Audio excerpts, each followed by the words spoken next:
Man arrested after insulting an officer.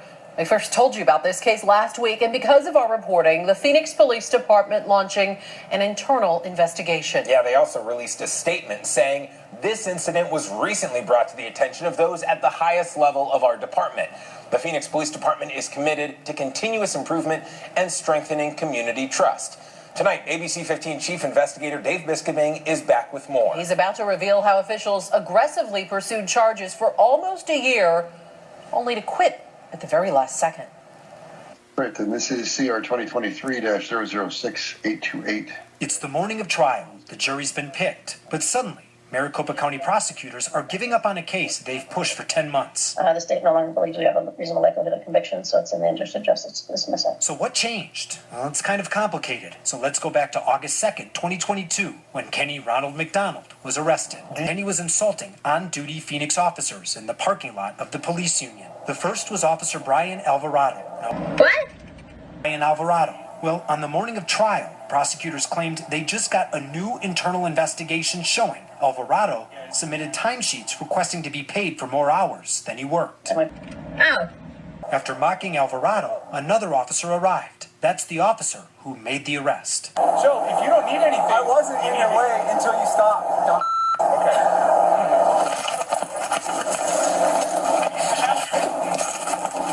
They put Kenny into the police SUV until more officers arrived. The one with the fingerprint scanner is Officer Christopher Turiano. Turiano wasn't the only officer on scene with a history. Relax your hand. Records show the alleged aggravated assault was against Officer Turiano. He's the main one trying to pry Kenny's fingers open.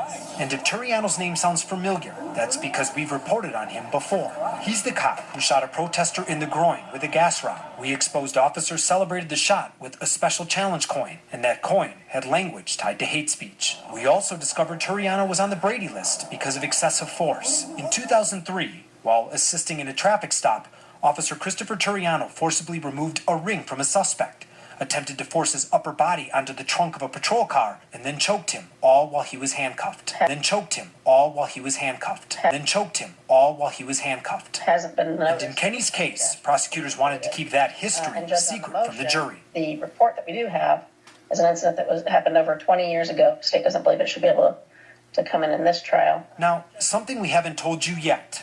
Kenny represented himself. Similarities in the case are strike. They're similar. They're very similar. And the 20 years could be seen just the other way. I mean, it means that the pattern still exists after 20 years and nothing's happened. And that's why I think it's important. And the judge agreed. The fact that the officer was on the Brady List is relevant, and the court will deny the request that precluded from testimony in this matter. But now remember that name too. Turn away from me. What? Turn away from me. Why? I'm going to take your fingerprint. I'm not going to give you my fingerprints, man. It's not up to you. I know, but I'm just not going to. Well, it's not up to you. Okay, I know. All right, we'll pull you out and we'll force you then. I mean, I'll get out. Okay, we're going to force you. I mean, okay, force me all you want. I was trying to be nice. And that's what they did, even though police policy states they're not allowed to use force when a suspect refuses fingerprinting. The officers piled on Kenny, pried his fingers open while others knelt on his back and pushed his face into the ground. In the end, Kenny would face a felony charge for aggravated assault. What did they say was your assault of them? They're in charge of all the evidence.